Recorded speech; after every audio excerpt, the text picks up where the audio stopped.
श्यामनगर के एक छोटे से गांव में आरती नाम की एक अनाथ युवती रहती थी। बचपन में ही उसके माता पिता गुजर गए थे। रिश्तेदारों ने उसे अपनाने के बजाय बोझ समझा।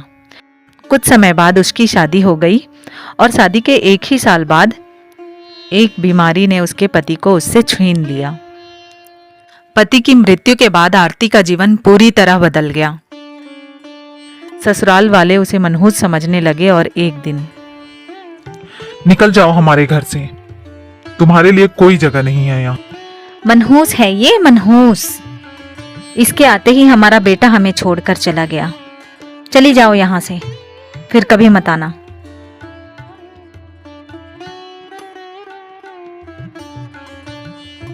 मायके जाने का तो सवाल ही नहीं था, क्योंकि आरती का कोई अपना नहीं था। वह अकेली और बेसहारा हो गई थी। आरती ने जीने के लिए काम ढूंढना शुरू किया। वह घर घर जाकर विनती करती, मुझे काम दे दीजिए, झाड़ू पोछा कर लूंगी। पर हर जगह से उसे एक ही जवाब मिलता, अरे ये तो वही मनहूस विधवा है, इसके कदम पड़े तो घर में अनर्थ हो जाएगा। कोई दरवाजा उसके लिए नहीं खुला। और फिर एक दिन वह एक बूढ़ी औरत के घर पहुंची। बूढ़ी औरत के शरीर में ताकत नहीं थी। उसे रोजमर्रा के कामों में मदद की जरूरत थी। आरती ने बिना कुछ मांगे उसके लिए खाना बनाना शुरू कर दिया, पानी भर दिया, उसकी सेवा करने लगी। शुरू में बूढ़ी औरत का व्यवहार कठोर था।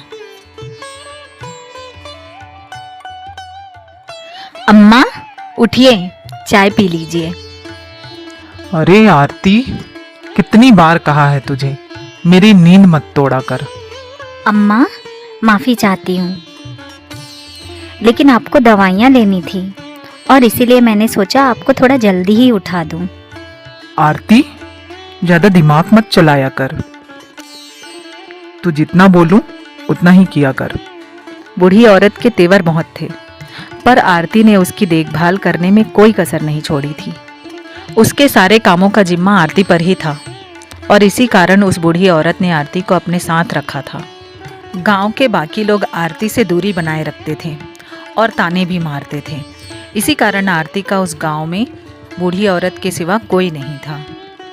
आरती उसे अपने माँ की तरह मानने लगी थी। बूढ़ी औरत को भी जल्द ही एहसास हो गया कि आरती बहुत नेक लड़की है और वह दिल से उसकी सेवा करती है।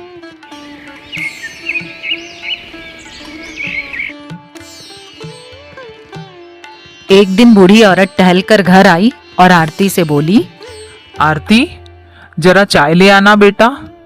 जी अम्मा, अभी आई। बेटा, तुम्हारे निस्वार्थ सेवा ने मेरा दिल जीत लिया। एक बेटी से बढ़कर तुमने मेरे लिए किया है। बेटा, क्या तुम जानती हो, मेरे परिवार में सिर्फ मैं अकेली ही जिंदा हूँ। 12 साल पहले मेरे पति, बच्चे और बहू सभी एक दर्दनाक हादसे में गुजर गए थे। अम्मा, यह तो बहुत बुरा हुआ। और इसी कारण मैं अपने घर में जमीन जायदाद की अकेली ही हकदार हूँ। ना जाने कहाँ है वो खजाना, क्या तुम ढूंढोगी? खजाना? कैसा खजाना अम्मा? और ये खजाना है कहाँ? खजाना मुझे अच्छे से याद तो नहीं है, लेकिन शायद वह उसी पुराने खंडहर में होगा जो यहाँ के जंगल के बाद पड़ता है। बहुत धन था उसमें। अम्मा, मैं आपको छोड़कर कहीं नहीं जा सकती। अब आप ही मेरा खजाना हो। यह सुनकर बूढ़ी औरत बस चुप हो गई, लेकिन नियति को तो कुछ और ही मंजूर था। कुछ ही दिनों बाद अम्मा ने संसार को अलविदा कह दिया। आरती पूरी तरह टूट गई। अम्मा, आपने भी मेरा साथ छोड़ दिया, अब मैं किसके सहारे जीऊंगी? कुछ दिनों तक सुध बुध खोई सी आरती अपनी ही दुनिया में गुम थी, रोती रहती थी। एक दिन आरती घर में सोई हुई थी, तभी उसने किसी बच्चे के रोने की आवाज सुनी। आरती उठकर जब बाहर जाती है तो देखती है कि टोकरी में एक छोटा सा बच्चा रो रहा है। आरती ने उस बच्चे को गोद में ले लिया। ओ ले ले ले ले, अब तुम बिल्कुल सुरक्षित हो, डरने की कोई जरूरत नहीं है। चुप हो जाओ मुन्ना। बच्चा आरती से मिली गर्मी से शांत हो गया। आरती ने उसके माता पिता को ढूंढने की सोची, पर उसने यह भी सोचा कि जिसने भी बच्चे को कुटिया के बाहर छोड़ा था वो उसे पालने में सक्षम नहीं होगा। आरती ने तय कर लिया कि अब वही उस बच्चे का लालन पोषण करेगी। लल्ला, आज से मैं ही तुम्हारी माँ हूँ। तुम्हारा नाम तो रखना होगा ना? हाँ, आज से तुम मेरे अरुण हो। ऐसे ही दिन बीतने लगे। अब अरुण को भी आरती से बहुत लगाव हो गया था। दोनों एक दूसरे के जीवन का सहारा बन चुके थे। दिन बीते और अरुण बड़ा हो गया और आरती के छोटे छोटे कामों में हाथ बटाने लगा। उनके सरल जीवन में खुशियां ही खुशियां थी, पर यह खुशियां ज्यादा दिन टिक ना सकी। एक दिन अरुण को सांस लेने में परेशानी होने लगी। अरुण, क्या हुआ बेटा? तुम ठीक तो हो? माँ, मुझे सांस लेने में तकलीफ हो रही है। आरती तो जैसे घबरा ही गई। वह तुरंत उसे डॉक्टर के पास लेकर गई। डॉक्टर ने बताया, अरुण के दिल में छेद है, हमें जल्द ही इसका ऑपरेशन करना होगा। और हाँ, इस ऑपरेशन में खर्चा भी बहुत आएगा। बेबस आरती के दिमाग में बस एक ही सवाल था, पैसे कहाँ से आएंगे। हे भगवान, मैं अरुण के इलाज के लिए इतने सारे पैसे कहाँ से लाऊंगी? यह ऑपरेशन तो बहुत महंगा है। तभी उसे बूढ़ी अम्मा की खजाने वाली बात याद आ गई। अम्मा ने कहा था जंगल के उस पार खजाना है। अगर मेरे बच्चे की जान बच सकती है तो मैं किसी भी खतरे का सामना कर लूंगी, चाहे वह सुनसान जंगल में खजाना ढूंढना ही क्यों ना हो। अगली ही सुबह आरती अरुण को लेकर अपनी सहेली के घर छोड़ने पहुंची, पर अरुण ने साथ जाने की जिद की। नहीं बेटा, तुम मेरे साथ नहीं आ सकते। यह सफर खतरे से खाली नहीं होगा। मैं तुम्हारी जान खतरे में नहीं डाल सकती। तुम्हें यहीं रुकना होगा। माँ, मैं आपके बिना नहीं रह सकता। मुझे भी आपके साथ जाना है।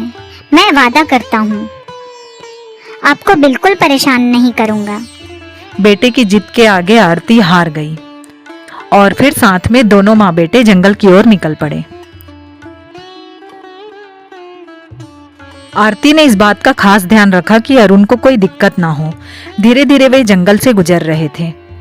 थकान होने पर दोनों वहीं बैठकर पानी पी लिया करते थे। ऐसे ही 2 दिन गुजर गए।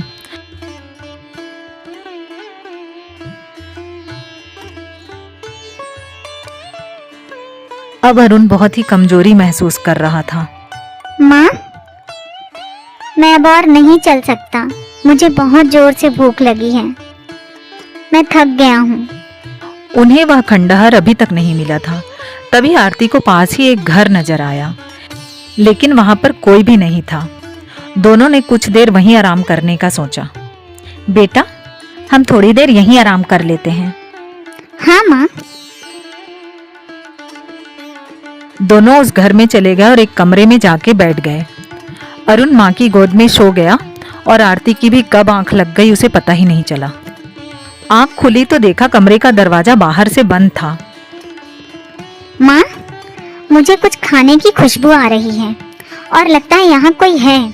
किसी के बात करने की आवाज भी आ रही है।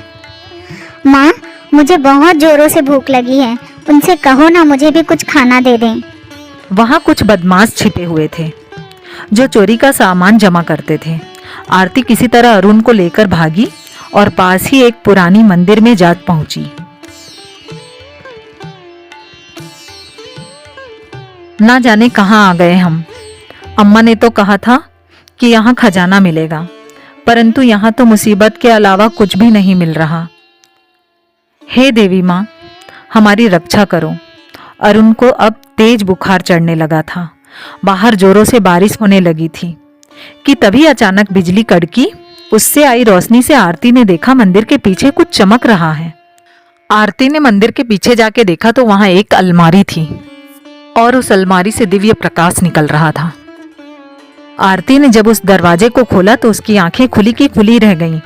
उसमें बहुत सारा धन और जेवरात थे और एक खत भी था। आरती बेटा, तुम मेरे लिए भगवान की देन हो। तुमसे बुरा व्यवहार करने के लिए माफी चाहती हूँ। जिस तरह से तुमने मेरी सेवा की थी, कोई अपना भी नहीं करता है। यह खजाना मेरी तरफ से तुम्हारे लिए एक भेंट है।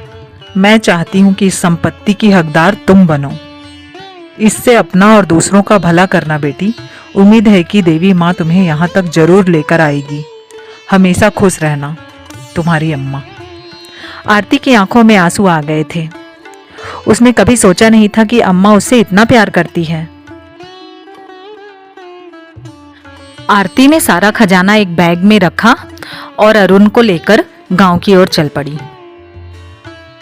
सबसे पहले पुलिस स्टेशन जाकर लुटेरों की जानकारी दी। अरुण को अस्पताल लेकर गई और बाहर बैठकर प्रार्थना करने लगी। भगवान, मेरे सारे अपने मुझे छोड़कर जा चुके हैं। अरुण के सिवा मेरा कोई नहीं है। मुझ पर दया कीजिए प्रभु। मेरे अरुण को मुझसे दूर मत कीजिए। जल्दी ही अरुण का ऑपरेशन शुरू हो गया और कुछ ही देर बाद डॉक्टर बाहर आकर, आरती जी, आपका बेटा खतरे से बाहर है। मुबारक हो, ऑपरेशन सफल रहा। डॉक्टर की बात सुनकर आरती की खुशी का ठिकाना नहीं रहा। उसने डॉक्टर को शुक्रिया कहा और अरुण के पास चली गई। कुछ ही दिनों में अरुण पूरी तरह से स्वस्थ हो गया। खजाने की मदद से आरती ने अपने और अरुण के लिए एक अच्छा सा घर खरीदा और फिर बचे हुए खजाने से उसने अपने जैसी विधवा औरत के लिए एक आश्रम बनवाया और उनके लिए रोजगार के मौके उपलब्ध कराने लगी। आरती की उदारता देखकर गांव वाले भी उस पर बहुत प्रसन्न हुए और इसी प्रकार आरती और अरुण खुशी खुशी अपनी जिंदगी बिताने लगे। माँ बनने पर औरत की ताकत दोगुनी हो जाती है। इसीलिए तो कहते हैं, औरत शक्ति का स्वरूप होती है।